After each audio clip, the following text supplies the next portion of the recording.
Bienvenue sur France 24. Si vous nous rejoignez, il est 19h à Paris, à la une de l'actualité aux États-Unis. Joe Biden qualifie d'embarrassante la pagaille, dit-il, au sein du Parti républicain.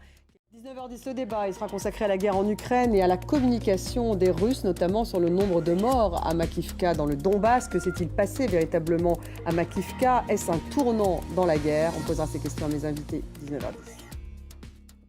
Tout de suite les États-Unis où le vote à la Chambre des représentants côté républicain a lieu en ce moment même. Vous le savez, je vous le rappelle, Kevin McCarthy, le grand favori, n'a pas été élu. Matthew Byron Donald, c'est le nom qu'on entend depuis une heure. Est-ce qu'il a des chances d'être élu? Est-ce qu'ils vont effectivement pouvoir élire un speaker, ces républicains?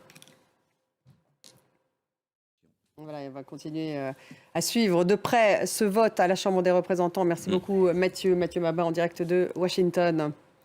Et dans le reste de l'actualité internationale, Moscou, je vous le disais en titre, a revu à la hausse le bilan de ses soldats tués lors de la frappe ukrainienne sur Makivka.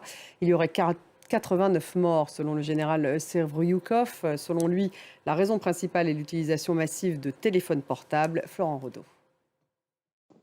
Il voulait dénoncer en France une action climatique de façade du gouvernement. 2 militants écologistes du collectif Dernière Rénovation.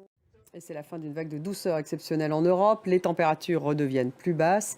Mais ces derniers jours, il faut le dire, ces températures records ont été enregistrées un peu partout dans le vieux continent. Des phénomènes qui pourraient se multiplier ces prochaines années. Christophe Dansette. Et puis sachez que la ville de Pantin, en Seine-Saint-Denis, tout près de Paris, donc, a été rebaptisée Pantine. Une décision du maire socialiste pour sensibiliser ses habitants à la cause féministe, dit-il. C'est une décision qui, bien sûr, a suscité de nombreuses réactions. Hugo Capelli, Thibaut Maillet, Frédéric Bonne. Et reste avec nous tout de suite le débat consacré à la guerre en Ukraine.